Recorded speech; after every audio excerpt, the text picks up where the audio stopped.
Hello food lovers, welcome to our channel. నేను మీ రాణి ఎరంశెట్టి.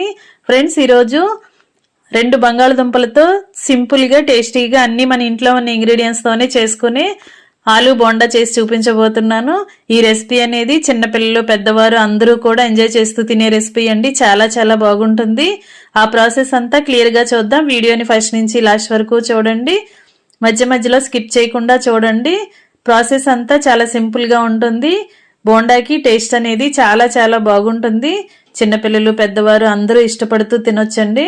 ఆ process అంతా చూద్దాం. అలాగే ఛానల్ని ఫస్ట్ టైం వాచ్ చేసిన వారు సబ్స్క్రైబ్ చేసుకుని పక్కనే ఉన్న బెల్ బటన్ క్లిక్ చేయటం మాత్రం మర్చిపోకండి.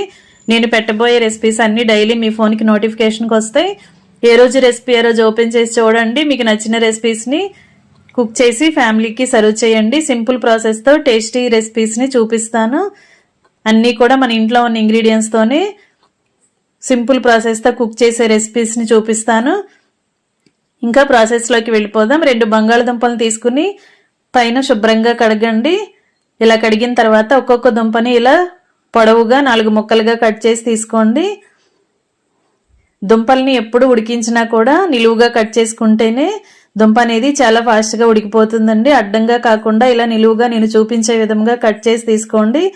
ఇవన్నీ కూడా గిన్నెలోకి వేసుకున్నాం కదా.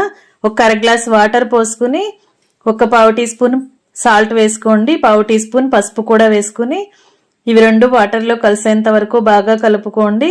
మూత పెట్టుకుని గిన్నెని కుక్కర్లో పెట్టి 3 విజిల్స్ వచ్చేంత వరకు ఉడికించండి. ఉడికిన తర్వాత వాటర్ అన్నీ కూడా తీసేసిన తర్వాత చూపిస్తున్నాను. ఈ విధంగా వాటర్ అన్నీ తీసేసుకుని చల్లారనివ్వండి. బాగా చల్లారిన తర్వాత దుంప పైన ఉన్న పీలంతా ఓపెన్ చేసుకోండి. ఇలా ప్రతి దుంపకి అంతా కూడా ఓపెన్ చేసుకున్నాం కదా. ఇప్పుడు ఒక మిక్సింగ్ బౌల్ తీసుకుని దానిలోకి ఈ దుంప తురుమంతా కూడా గ్రేటర్తో తురుముకోండి. దుంపలు అనేవి ముక్కలు ముక్కలుగా లేకుండా ఇలా మొత్తం అంతా కూడా తురుములాగా వచ్చేయాలి. ఈ విధంగా తురుముకుని గిన్నెలోకి వేసుకోండి. ఇదంతా కూడా వేసుకున్నాం కదా. ఇప్పుడు దీనిలోకి సన్నగా తరిగిన ఉల్లిపాయ ముక్కలు 1 కప్పు వేసుకోండి. సన్నగా తరిగిన పచ్చిమిర్చి ముక్కలు 2-3 టేబుల్ స్పూన్లు వేసుకోండి. అలాగే 1 టీ స్పూన్ అల్లం వెల్లుల్లి పేస్ట్ వేసుకుని 1/2 టీ స్పూన్ పసుపు కూడా వేసుకుని ఒక 1/2 టీ స్పూన్ జీలకర్ర వేసుకోండి. బ్లాక్ పెప్పర్ పౌడర్ అండి, మిరియాల పొడి ఉంటుంది కదా, దానిని కూడా అలా ఒక 1/2 టీ స్పూన్ వేసుకుని 2 టేబుల్ స్పూన్లు పొడి బియ్యం పిండి వేసుకోండి. 1 టేబుల్ స్పూన్ మొక్కజొన్న పిండి వేసుకోండి. కార్న్ఫ్లోర్ కూడా వేసుకోండి. టేస్ట్కి సరిపడా సాల్ట్ వేసుకోండి. 1 టేబుల్ స్పూన్ వెనిగర్ అండి, వెనిగర్ ప్లేస్లో మీరు నిమ్మరసమైన యాడ్ చేసుకోండి. అలాగే చివరిగా 1 టేబుల్ స్పూన్ పంచదార కూడా వేసుకుని మనం వేసిన ఇంగ్రీడియంట్స్ అన్నీ కూడా దుంపలో కలిసేంత వరకు బాగా కలుపుకోండి. స్పూన్ పక్కన పెట్టుకుని చేత్తో కలుపుకున్నట్లయితే మనం వేసిన ఇంగ్రీడియంట్స్ అన్నీ బంగాళదుంపకి బాగా పడతాయి. అలాగే సన్నగా తరిగిన కరివేపాకు, సన్నగా తరిగిన కొత్తిమీర కూడా వేసుకుని ఇలా వేసిన ఇంగ్రీడియంట్స్ అన్నీ పిండికి బాగా కలిపి పట్టించండి. ఇప్పుడు ఒక గిన్నెలోకి 2 టేబుల్ స్పూన్లు ఆయిల్ పోసుకుని గిన్నె పక్కన పెట్టుకుని చేతికి ఎప్పటికప్పుడు ఆయిల్ని అప్లై చేసుకుంటూ ఇలా దుంపని కొంచెం కొంచెంగా తీసుకుంటూ చిన్న చిన్న బాల్స్ లాగా చేసుకోండి. ఆలూ బోండా అంటే లోపల స్టఫింగ్ కోసం మనం బంగాళదుంపతో ఇలా బోండాని లోపల ఉన్న బోండాన్ని రెడీ చేయబోతున్నాం. ఇలా ఉడికించి రెడీ చేసి పెట్టుకున్న తురుమంతా కూడా ఇలా చిన్న చిన్న బాల్స్ లాగా చేసుకుని అన్నీ ఒక ప్లేట్లోకి పెట్టుకోండి. ఈ విధంగా పెట్టుకున్నాం కదా. చేతికి ఎప్పటికప్పుడు ఆయిల్ అప్లై చేసుకుంటూ బోండాని చేసుకున్నట్లయితే మనకి ఈజీగా వచ్చేస్తుందండి. ఇప్పుడు ఒక మిక్సింగ్ బౌల్ తీసుకుని దానిలోకి 1 కప్పు నిండా శనగపిండి తీసుకుని వేసుకోండి. అలాగే 2 టేబుల్ స్పూన్లు బియ్యం పిండి తీసుకుని వేసుకోండి. టేస్ట్కి సరిపడా సాల్ట్, 1/2 టీ స్పూన్ పసుపు వేసుకోండి.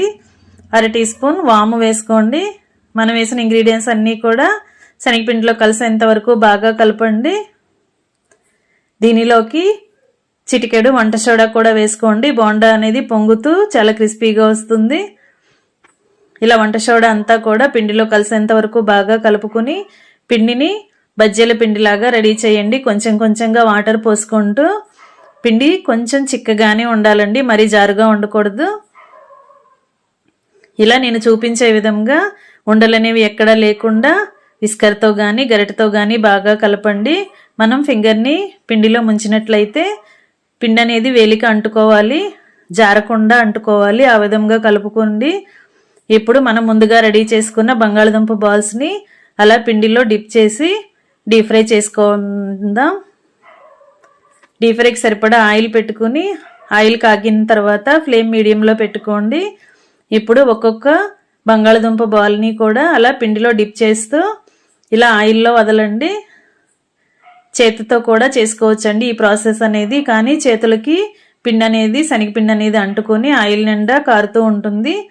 అందుకే ఇలా స్పూన్తో మనం కొంచెం కొంచెంగా తీసుకుంటూ లోపల ఉన్న బంగాళదుంప బయటికి ఎక్కడ కనిపించకుండా ఓపెన్ అవ్వకుండా చాలా జాగ్రత్తగా శనగపిండి అనేది ఎక్కువగా పట్టించండి.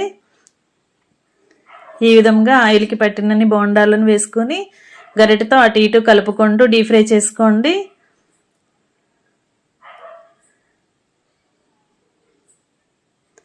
మరి ఎక్కువగా కలర్ చేంజ్ అవ్వకుండా ఇలా క్రిస్పీగా వచ్చిన తర్వాత వెంటనే తీసేసుకోండి. ఇదే విధంగా మిగిలిన పిండిని కూడా ఒక్కొక్క బాల్ని బంగాళదుంప బాల్ని కూడా శనగపిండిలో డిప్ చేస్తూ ఇదే విధంగా ఆయిల్కి పట్టినన్ని బోండాలను వేసుకుని గరిటెతో మొత్తం కూడా కలుపుకుంటూ డీప్ ఫ్రై చేసుకోండి. ఇంకా అన్నీ కంప్లీట్ అయిన తర్వాత స్టవ్ ఆఫ్ చేసుకోండి. ఇంకా సర్వింగ్ ప్లేట్లోకి తీసుకోవటమే. చాలా క్రిస్పీగా టేస్టీగా ఉండే ఆలూ బోండా రెడీ అయిపోయిందండి. టీ టైం స్నాక్స్ అండి. టీ టైం అంటే పెద్దవారు మాత్రమే తినే రెసిపీ కాదు, చిన్నపిల్లలు కూడా చాలా చాలా ఎంజాయ్ చేస్తూ తినొచ్చు. పైన క్రిస్పీగా లోపల బంగాళదుంప మనం తింటున్నప్పుడు దుంపలో కలిపిన ఇంగ్రీడియంట్స్ అన్నీ కూడా పంటికి తగులుతూ టేస్టీగా ఉంటుంది. చాలా చాలా బాగుంటుంది. మీ అందరూ కూడా ఒకసారి ట్రై చేసి చూడండి, ఇంట్లో అందరికీ నచ్చుతుంది. ఇంకా సర్వింగ్ ప్లేట్లోకి తీసుకుని ఫ్యామిలీకి సర్వ్ చేసుకోవటమే. వీడియో నచ్చినట్లయితే లైక్ చేయండి, మీ ఫ్రెండ్స్కి ఫ్యామిలీ మెంబర్స్కి రెసిపీ షేర్ చేయండి. ఛానల్ని ఫస్ట్ టైం వాచ్ చేసిన వారు సబ్స్క్రైబ్ చేసుకుని పక్కనే ఉన్న బెల్ బటన్ క్లిక్ చేయటం మాత్రం మర్చిపోకండి. నేను పెట్టబోయే రెసిపీస్ అన్నీ డైలీ చూడండి. మరొక రెసిపీతో మళ్ళీ కలుద్దాం. Thanks for watching. నేను మీ రాణి ఎర్రంశెట్టి.